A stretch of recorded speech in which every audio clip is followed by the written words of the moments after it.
Wagner forces were established in 2014 and started with about 1,000 fighters, whose number increased over time and reached 20,000. Its role emerged in the fighting areas and in the Russian-Ukrainian War, as well as in Syria. She was accused of committing crimes against humanity, war crimes, killings, and rape against civilians.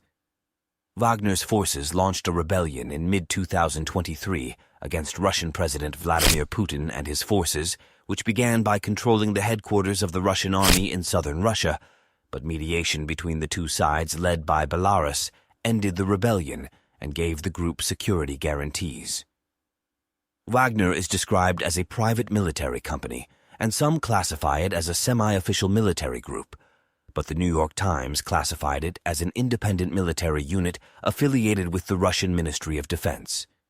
It was called Wagner in relation to its founder, who bore the secret name Wagner, and it is said that its founder named it Wagner in relation to the German musician Richard Wagner.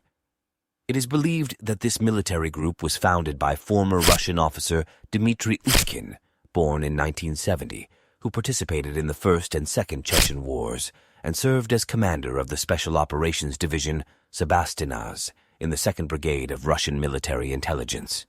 He left the service in 2013 and worked in security companies. For protection, then he founded the Wagner Company in 2014. Utkin's role was to lead the group militarily and on the ground, and after the expansion of its influence in Syria, the name of the Russian businessman Yevgeny Prigozhin emerged as a major financier of Wagner.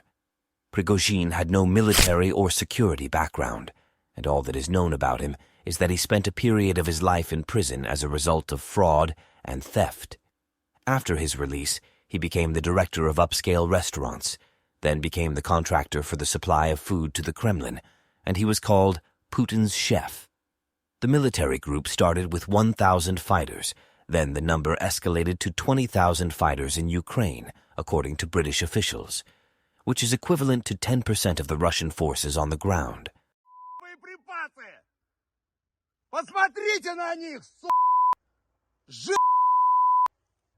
Если вы даете норму боеприпасов, их в 5 раз меньше. Они пришли сюда добровольцами и умирают за то, чтобы вы жировали в своих кабинетах с красным деревом. The group includes a mixture of fighters who offer their combat services in exchange for money. Samuel Ramani, Associate Fellow at the Royal United Services Institute, points out that Wagner forces mainly recruit old fighters, especially those who accumulate debts and need to pay them off and cover their living expenses. These fighters usually come from rural areas, and their ages range from 25 and 55 years old. In addition to pro-Russian fighters from the countries of the former Soviet Union, as well as from its ally Serbia, a CNN investigation revealed that Wagner recruits killers and drug dealers from prisons and promises them that if they survive the war in Ukraine, their sentences will be shortened and they may be pardoned. The first headquarters of the Wagner Group was opened by the Russian businessman Prigozhin in the Russian city of St. Petersburg. The headquarters, according to its founder's statement, aim to provide a comfortable environment that helps generate new ideas to improve Russia's defense capability. The fighters' monthly salaries range between $1,200 and $4,000, and employees with higher ranks and those working abroad receive higher wages than the rest.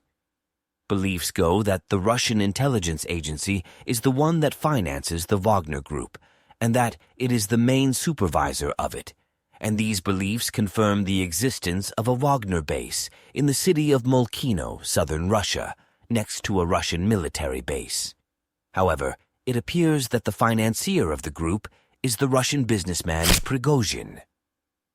The group began to appear for the first time in 2014 during Russia's annexation of Crimea, and at that time the group carried out attacks in Ukraine, and the Kremlin at that time needed someone to wage war on it to reduce international pressure against it. In 2015, Ukrainian forces monitored phone calls between Utkin and Oleg Ivanikov, a senior military intelligence officer, and the subject of the calls revolved around military activities in eastern Ukraine. In 2015, a group of Wagner operatives were transferred to a secret training base at Molyenko in the Krasnodar region, next to a special forces training facility in southern Russia, following a decrease in fighting in Ukraine. The Wagner Group participated in combat operations in various conflict zones in Africa, Asia, and Latin America, and was accused of committing human rights violations and war crimes in the areas in which it was found, in addition to carrying out rape operations in the Central African Republic. Don't forget to subscribe, and this is my Instagram account.